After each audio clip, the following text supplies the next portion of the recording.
राजेभाऊ सकाळ सकाळ कुठे चालला तुम्ही? काय नाही दादा, दापोलीला जातोय. यावर्षी फळबाग लागवड करायची म्हणतोय. काय राजेभाऊ, दापोलीला कशाला जाते? आपल्या इथे खोपोलीला भेटतात ना शासकीय नर्सरीतून रोपे. काय पाटील, कसलं टेन्शन घेतलंय? काय नाही हो, मुलगा शिकलाय पण नोकरी नाही. मी पण यावर्षी फळबाग लागवड करायचा विचार करतोय. भाऊ जाऊन येऊ दे एकदा आपण नर्सरीमध्ये. चला ना जाऊन येऊया. चला मग. चला.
आम्हाला गोड करायचे नाही.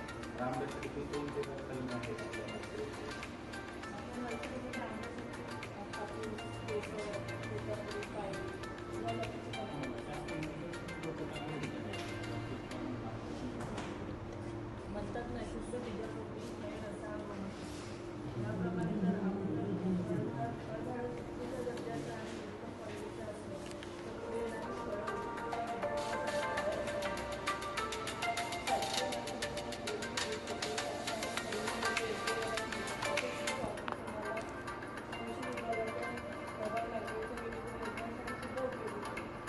मॅडम, आपल्याकडे फळबाग लागवडच्या कुठल्या योजना आहेत?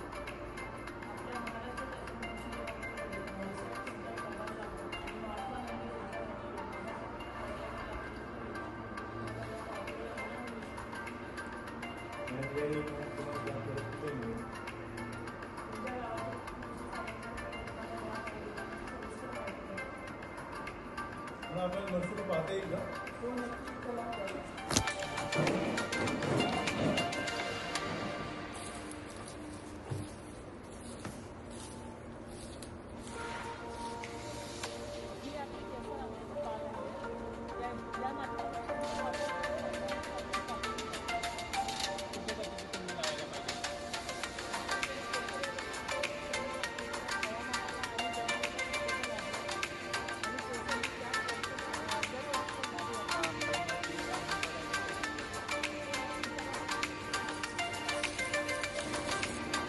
नमस्कार, ही आपली शासकीय रोपवाटिका.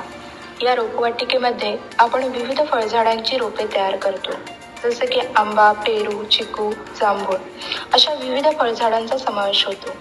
आता जे तुम्ही पाहतात ही 1 वर्षाची रोपे आहेत. ही लागवडीसाठी तयार आहेत. सर्वप्रथम आपण शेणखत व माती मिश्रणाने भरलेल्या पिशव्या ओळीत लावून घेतो.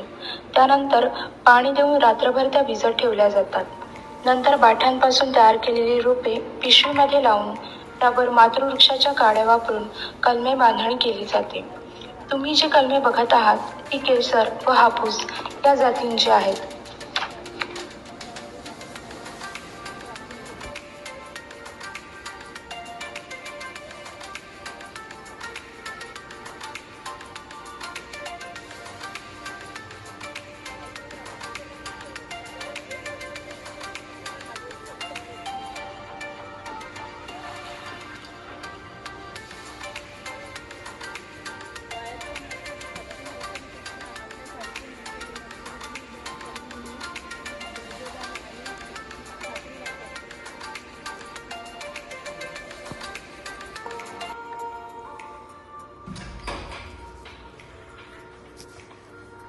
मॅडम, मला कृषी सहाय्यकांना भेटायचं आहे.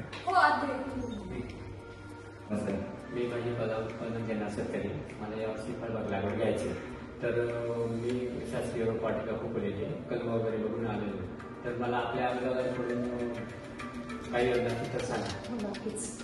महाराष्ट्र शासनाच्या 2 योजना फळबाग लागवडीसाठी आहेत. महात्मा गांधी ग्रामीण रोजगार योजना MRGS आपण म्हणतो आणि एक भाऊसाहेब फुलकर फळबाग लागवड योजना, या दोन्ही योजनांचा तुम्ही लाभ घेऊ शकता. या दोन्ही योजना 100% अनुदानावर चालतात. तर त्यासाठी महत्त्वाची काही कागदपत्र आहेत. एवढी जर कागदपत्र तुमच्याकडे असतील तर तुम्ही त्या योजनेचा लाभ घेऊ शकता. कोणती कागदपत्र लागतात मॅडम? तर महत्त्वाचं म्हणजे जॉब कार्ड लागतं. MRGS मधून जर तुम्हाला लागवड घ्यायची असेल तर 7/12 लागतो, 8 लागतं, पॅन पासबुक आणि आधार कार्ड. मॅडम जॉब कार्डला हा पुढं मिळेल आम्हाला? तुम्हाला जॉब कार्ड काढायचं असेल तर तुम्ही तुमच्या गावातील ग्रामसेवकाकडे संपर्क करू शकता. ते तुम्हाला काढून देतील. त्याच्यासाठी काही कागदपत्र द्यावं हो, लागतात का? आधार कार्ड, रेशन कार्ड तुमचं आणि सगळ्यांची फॅमिलीची तुम्ही जॉब कार्ड काढून घ्या त्यांच्याकडून. मॅडम माझी शेत जमीन जास्त आहे तर मला कोणत्या योजनेचा लाभ घेता येईल? मग तुम्ही भाऊसाहेब फुलकर फळबाग लागवड योजना या योजनेचा लाभ घेऊ शकता. ते तुमचं क्षेत्र जरी जास्त असलं तरी तुम्ही त्यात लागवड करू शकता. आणि दुसरी गोष्ट अशी की तुम्ही पुढे त्यामध्ये जर तुम्हाला जर सिंचनाची व्यवस्था करायची आहे तर तुम्ही त्याच्यामध्ये ड्रिप इरिगेशन करू शकता. त्यासाठी सुद्धा आपलं अनुदान आहे. आणि या दोन्ही ज्या योजना आहेत त्या 100% अनुदानावर 3 वर्षासाठी चालतात. या 3 वर्ष तुम्हाला झाडांची निगा राखावी लागते. मग त्यामध्ये ते विविध जे काही बाबी आहेत की जमीन तयार करणे, रोपे लागवड करणे, आंतरमशागत झालं, खत व्यवस्थापन झालं, या सगळ्या बाबींसाठी तुम्हाला आर्थिक सहाय्य दिलं जातं. नमस्कार शेतकरी मित्रांनो, आज आम्ही खोपोली येथे शासकीय नर्सरीला भेट देण्यासाठी आलो होतो. यावर्षी फळबाग लागवड करण्याचे ठरवले होते. त्याचे नियोजन करण्यासाठी आम्ही रोपवाटिकेला भेट दिली. येथे अल्प दरात रोपं उपलब्ध आहेत व इथे आल्यावरती आम्हाला समजले की शासनाच्या 2 महत्त्वाच्या योजना चालू आहेत. एक MRGS व दुसरी भाऊसाहेब फुलकर. तर माझी सर्व शेतकऱ्यांना नम्र विनंती आहे की तुम्ही जास्तीत जास्त शेतकऱ्यांनी या योजनेचा लाभ घ्यावा. धन्यवाद.